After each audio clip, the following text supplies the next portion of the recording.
Hello everybody, my name is Jimmy Smith and welcome to the Wine with Jimmy channel, and welcome to one of these extra sessions here on understanding a level 3 WSET topic. This is understanding the Loire Valley for the WSET level 3, and this is our first part. This is the introduction to the Loire Valley, a lovely overview, understanding general climates, some minor microclimates, and then we're going to look at the first part, the Melon Blanc, shaping the Muscadet wines of the Pays Nantais area.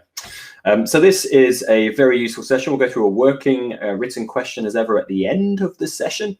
And if you have any comments, questions or concerns, please do get in touch via the social media at the bottom or pop in a comment underneath this video on YouTube.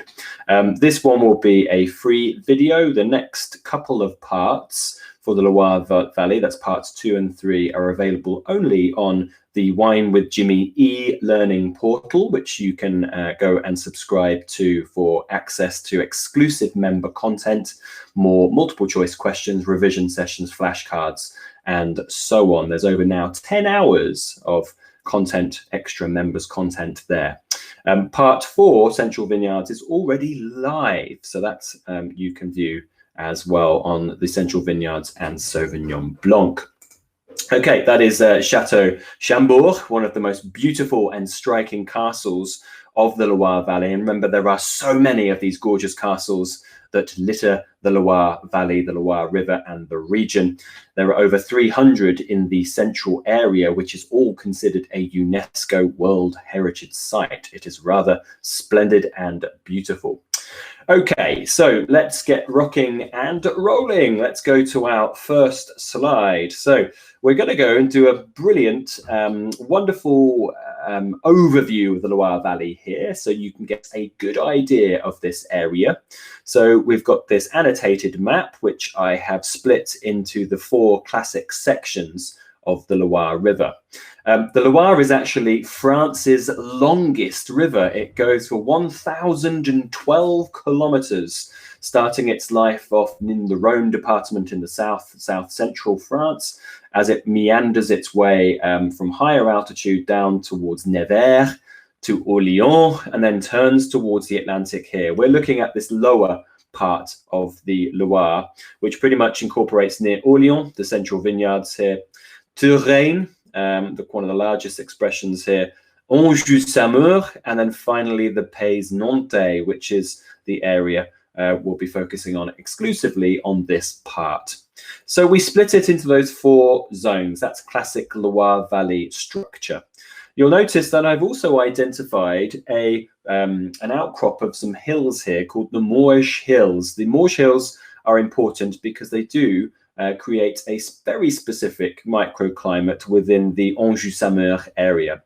So let's go through all of these. So first of all, this first section on your left-hand side, is called the Pays Nantais.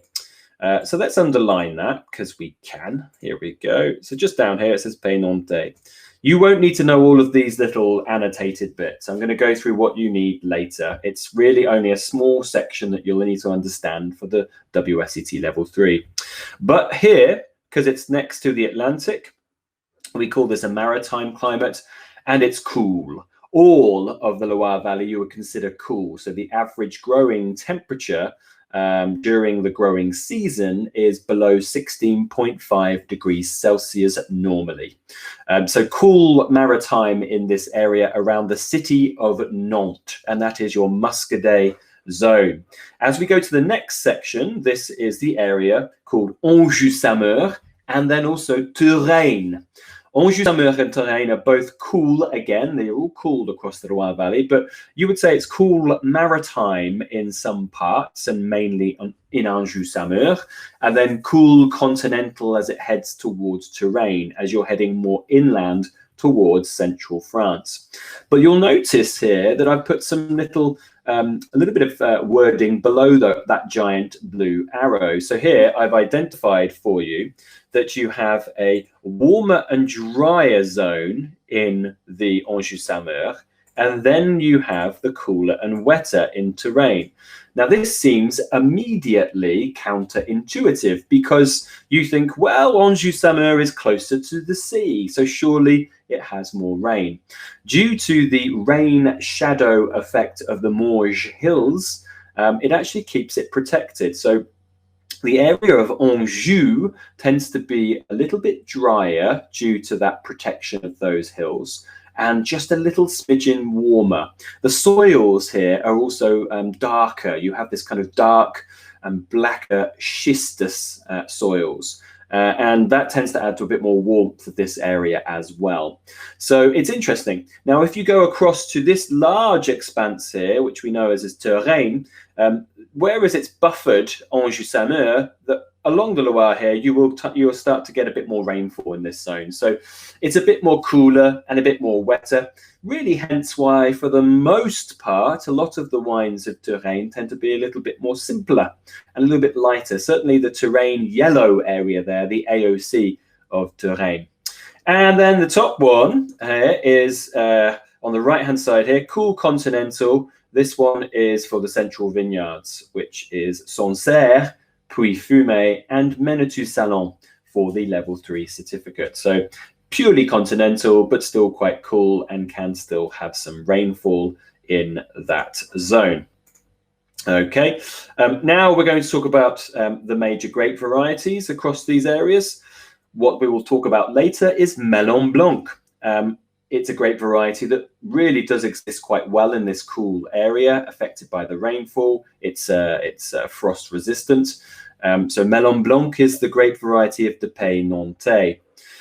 Another green grape variety is Chenin Blanc, which finds itself at home in Anjou-Saumur and Touraine, making things like Anjou, Savinière, Côte de Léon, and Vouvray. So that's Chenin Blanc. And then in the central vineyards, you have Sauvignon Blanc. I've shortened that down because I couldn't fit it in. But Sauvignon Blanc is famous, of course, in Menetou-Salon, Sancerre, and Puy-Fumé. So there is definitely wonderful segments. We can really start to compartmentalize all of these different grape varieties in certain zones. And that's the same for the red grape varieties. At the bottom of your screen here, you'll see Cabernet Franc, Gamay. You could also throw Grolieu in the mixture here as well. We find Cabernet Franc and Gamay grown mostly around the Anjou-Saumur and Touraine area, where it makes a mixture of rosés, but some quite classic, fragrant and interesting reds as well in that area. And then finally, in the central vineyards area, you have Pinot Noir, which makes Sancerre Rouge, Menetou-Salon Rouge, and you find small percentages there, an area which is quite close to Burgundy. So you know that there's an influence from there, and that's the influence of Pinot Noir. So that's quite a really nice slide to summarize as an overview the Loire Valley for what you need to know for your WSET Level 3. It's quite worth probably pausing it here now and getting a good idea of that and sort of structuring it like this. Okay, great. So we are going to talk a little bit about some of the climate problems now, so the weather issues of this area. And we've talked about the sections climates that goes from cool maritime to cool continental. Now, due to the fact that it is a cool area, there is inconsistencies between the years. So annual differences will create vintage variation. So you will find some vintages being better than others due to better conditions within the vineyard. So vintage variation certainly happens in this region. Also, because it is within the Gulf Stream, and the Gulf Stream is what comes across the Atlantic, that warmer, wetter weather, it will affect many parts along here. In fact, a lot of it is channeled along the Loire as it heads its way towards the Paris Basin. And then goes north and goes across Normandy or goes in towards Belgium and those kind of areas. Higher rainfall levels here can cause issues. Of course, you can have problems in some instances with rot, but really mentioned quite a lot in your text is around the fungal problems that we find. And the fungal problems are things such as powdery and downy mildew. I'm not sure if that's what comes up next, no. But it's a powdery downy mildew, which are things that are caused by these kind of warmer, wetter conditions. They are non-systematic, so they don't always occur, but they occur due to the weather pattern. So they may be slightly more dominant in certain years. That's what creates a more difficult year, for instance, and creates that vintage variation. And there are years that you may need to combat against it, and spray and things like that. So there are fungal issues where mildew can be a significant factor. And spring frosts can be an issue, certainly in more continental zones. So pretty much, I think, beyond the Morges Hills, so in Anjou-Saumur, Touraine, and the central vineyards, you will find that frost is a big issue.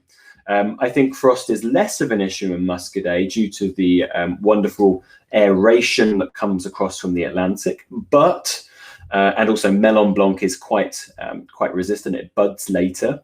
But of course, in areas where there's Chenin Blanc and Sauvignon Blanc, you will find that frosts are an issue. And certainly areas like Vouvray, Montlouis, Touraine, and Anjou have had significant frosts in recent times. So certainly big issues, frosts.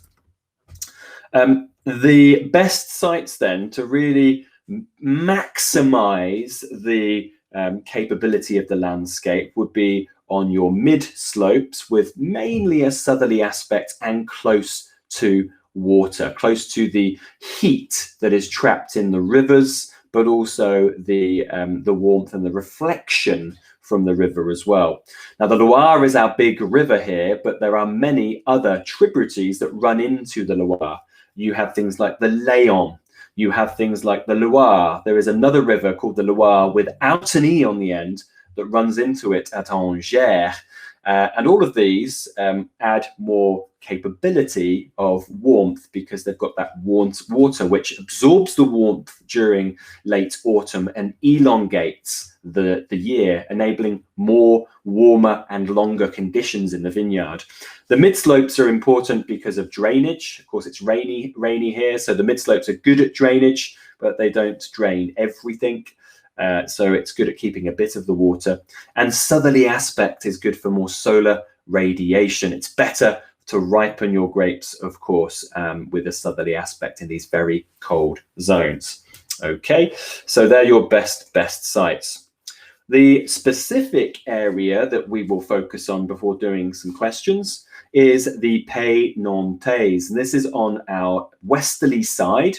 This is where the Loire River runs through the city of Nantes and then empties into the Atlantic Ocean. Really, there's a few things here, but you don't need to know anything around the Fifendian or the other sub-Muscadets. Just two areas here. The first one is the big expansive yellow area on that map, which is called Muscadet. So that's your AOC Muscadet. This is the widest area, but it is not the biggest, and often making the simplest of wines. Then you have AOC Muscadet, Sèvre and Maine. The Sèvre and the Maine are two smaller rivers that run into the Loire at this point.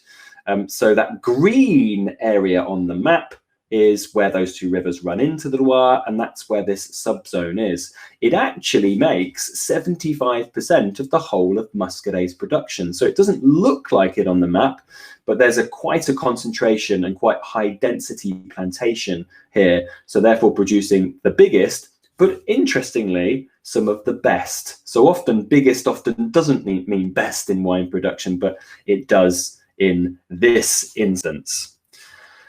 Generally, the wines of all Muscadet will be dry, and that's important because Muscadet looks like the grape variety Muscat, and Muscat can be dry to sweet, and many people get that confused. But Muscadet is a complete separate grape variety. In fact, it is called, they're trying to call it Melon Blanc more today to really really cause that difference between Muscat, so move people away from thinking that it's Muscat. Very high in acidity, low to medium alcohol. The maximum by law is 12% alcohol by volume for generic Muscadets, and most of them will sit at 11.5. So they tend to be low to medium alcohol, high in acidity, and dry in style. And traditionally, the wines would have been made in very old neutral barrels, which wouldn't impart any flavor, slight oxidation possible, but they won't actually be made for or aged long in them. But today, to keep them as pure and reductive, non-oxidative as possible, concrete, which is inert because of the epoxy-lined resin, and stainless steel will be used here to produce the most purest and freshest expression of this area. And we will talk a bit about Sur Lie as well. I think that's coming up on probably your next slide. Oh, well, I'll talk about it now. And of course, on labels, you will see, and I'll write this down here. It's something I've kind of, I've not popped down here. I think I do. I am supposed to talk about it on the next one, but I'll pop it here as well. I'll put it next to Sèvre, Maine, because it has to be on these labels.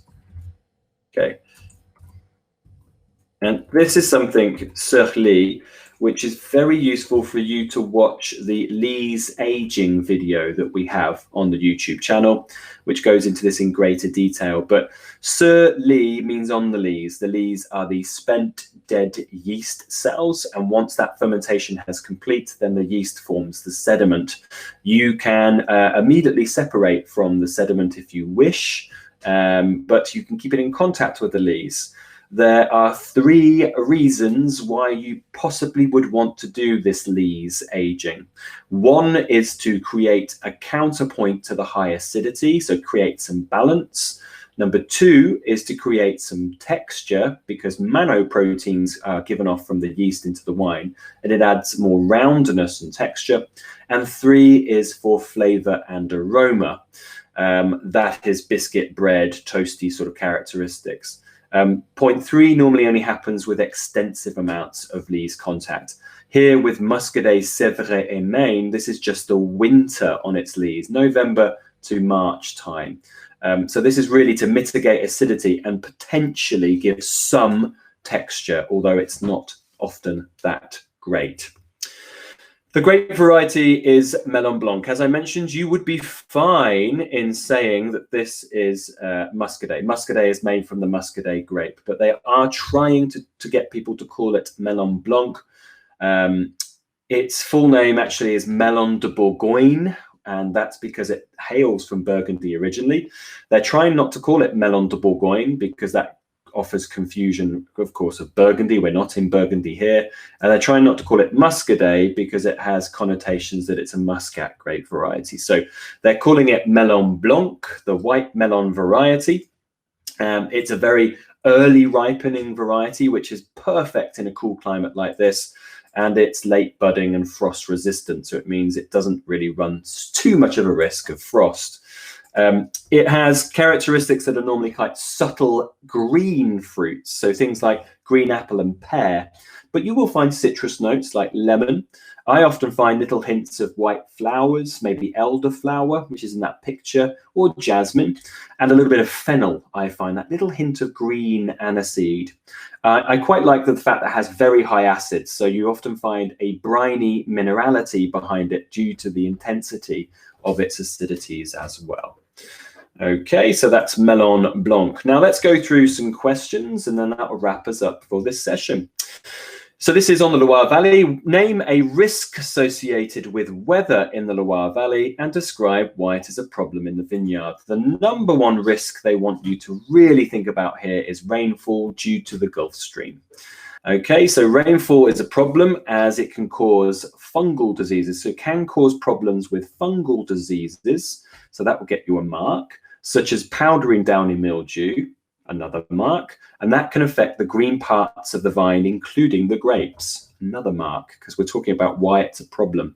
If the grapes are affected, they lose their fruity flavor and give the wine a moldy, bitter taint, another mark. So that will give you easily there 4 marks. You get a mark for the rainfall, but the answer I've given you is enough to really give you 5 marks. So you're covering your bases with that answer quite nicely.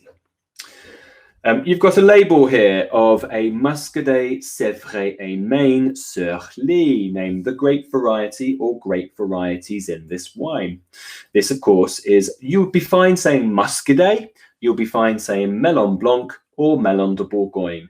But I reckon if you want to curry favour with the examiner, call it Melon Blanc. That's what they really want you to call it. So try and get used to that. And I used to remember the famous 3 white grape varieties of the Loire: Melon Blanc, Chenin Blanc, Sauvignon Blanc. That's how I used to remember it. Doesn't work so well if you go Muscadet, Chenin Blanc, Sauvignon Blanc.